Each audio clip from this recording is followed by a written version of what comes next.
bigger than us that we are, then they don't want that. And it's like, prove it, prove it, prove it. They're just frightened little kids, I'm afraid. And I've had so many dealings with them. And they are, at the end of the day. And do you know what's sad? A lot of the TV ones that I've worked with, they seem to say, "God, do me a favour, do us a reading, would you?" I mean, I totally believe in what you do, but I can't say that on telly. And that's most annoying. You know, you think, oh yeah, okay, but don't tell anybody you did it. God. You know. And it really does annoy me. I think, come on guys, give us a break. Some of them do, some of them are pretty cool about it, but no, there's a few there that are really, really, and the one in particular is making millions at the moment on telly, and honestly, this guy really, you know, can through a lot of his bad patches would phone me, and I'd say, you're still slagging people at me off, what are you doing, mate? You know. Anyway, you guys come up, and it's not that I do that, it's just life itself. Dame Karma is a strict mistress, trust me. Well, I mean, what you guys do is very, very brave to put yourself out there. I mean, to be in front of the audiences that you are, putting yourself out on the limb, giving amazing evidence with names as well. You know, I mean, I know people saying, so I've given it a go myself in the past, and one of the hardest things to do is to give off something when it's so accurate, because you can get so shot down for it if it's wrong, can't you? Totally, yeah. What's the main thing that people sort of come into you now? I mean, I know you don't do one-to-ones. I'm sure you'd be too busy for that. But when you're doing your shows and workshops, I mean, has the economic situation had an impact on what people are seeking and asking? Not what I do. I mean, first of all, I still do loads of one-to-ones, but I don't charge for it, and I never have done.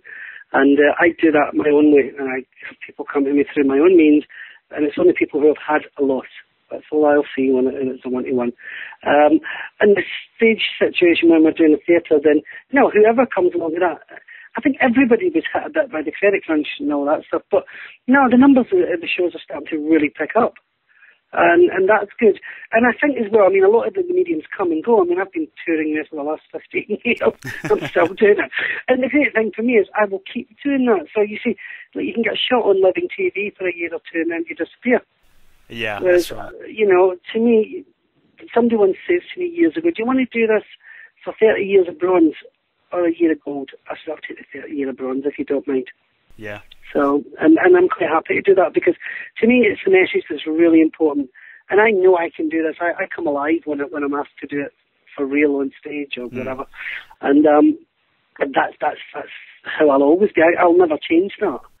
You know, so, and I refuse to, for money, for anything, when people say, oh, so-and-so, I mean, I remember Channel 4 offered me something like 20 grand to do a half hour with James Randi on telly. I said, I'm so stupid, why would I give that man a platform? I said, he might need the work, I certainly don't. And honestly, I mean, I say that because these people assume because he goes on and criticises people that he's right. He's not. But the thing is, if I'd gone and do that with him, the stakes that I set with him, I've recently done it with Darren Brown. Right, Darren, you want to do your test? You've got to do 9, and that's a fair show. What do you think? No, they can't do it. They won't do it. No. Because if you take away their researchers and things, they can't do it. And Darren Brown, I'm sure he will. Well, you'll have to admit it. You know, I've had very frank conversations about this. You know, you come and do my test, and I'm happy to do yours. Because what you call a test is what I do every night. It's not a test. But what I'm doing for you is a test, because you're going in blind, mate. No researchers, no nothing, and just what you say you do, and he doesn't. So that was another one that was blown out the water again. But you know what? I'm quite happy to do any of the tests, as long as I want to do it, mine. So I do the same thing, no cheating, no prepared audiences and things like that. Then I'm quite happy to take them on it at it. But the thing is, they're the ones who are reluctant, not me. So. Okay. Yeah, just, I mean, another question I wanted to ask you there as well, and maybe I didn't ask it correctly, was more around, you know, people are, you know, when people are sort of going through harsh times, like they don't have money, they're worried about the future. Are you seeing more and more people come to mediums like yourself to find out what's happening? You know, what's going to happen in the Yeah.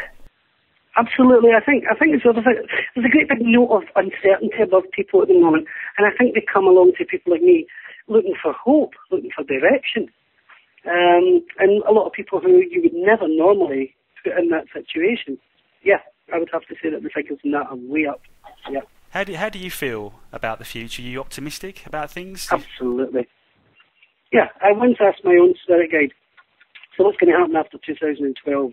And he told me, quite frankly, 2013, what you worried about. Yeah. Nothing to worry about. There's nothing to fear but fear itself.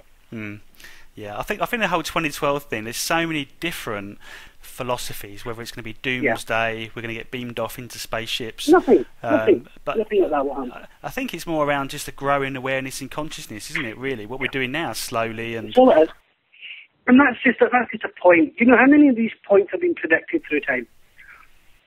There's been so many of them. It's going to be 1990, 1984, the year 2000, and so on and so forth.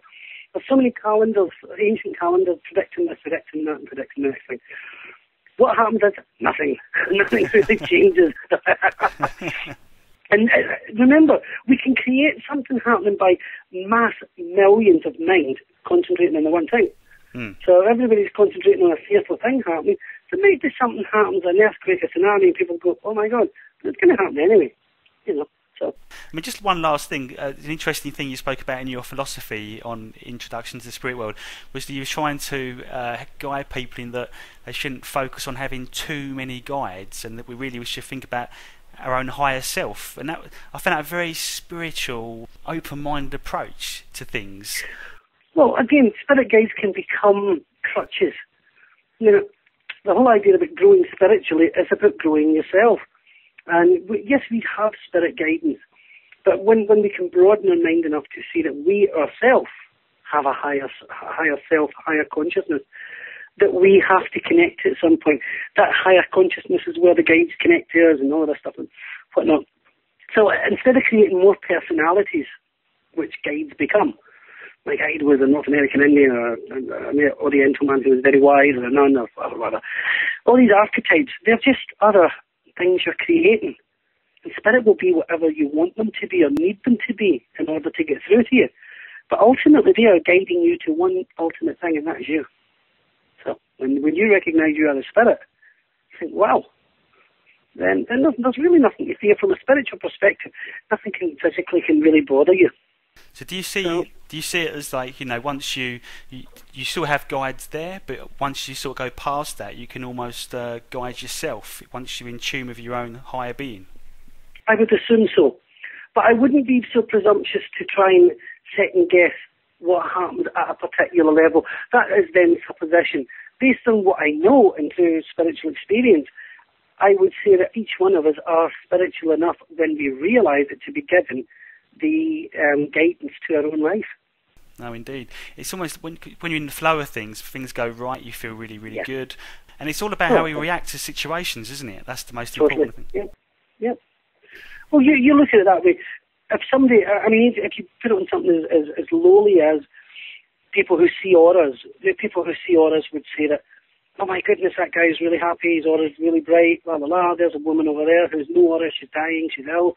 So we are more spiritualized. Our spirituality is expanding when we are joyous and when we are without fear. But when we are fear-filled and when we are in a stage of change like that, a terrible state of change where we are afraid of death or dying or something, then our aura retracts right back into us. So we are becoming more dense, more human at that point. So the whole idea is to always be as spiritualized as you can allow yourself to be. So even in bad situations, look at them and think, how bad is this actually? Yeah. You know, it's what your mind does with information that causes a heck of a lot of the actual fear and kind of, you know, pulling us back to being human as opposed to us expanding and going forward and being more spiritual. Yeah. Okay. Because you trained with Albert Best as well, didn't you? Well, Albert was my friend. Yeah. He was a good friend of mine. I mean, I mean, having the abilities that you do you still have connections with those that have passed on? Yeah. I mean, I always do. I mean, not that I would go looking for Albert, but sometimes he comes up when I'm doing work. And I'll know by the nature of the message that Albert's helping me. I just feel his presence sometimes. But not all the time. I mean, Albert's got his own things to do over there. And it's a pleasure, it's an honour when he comes up. I just feel his presence and I think, wow, Albert's here, that's amazing. Yeah, fantastic. I mean, just one last question before we go, because I know we're sort of Sure. on the half an hour point here.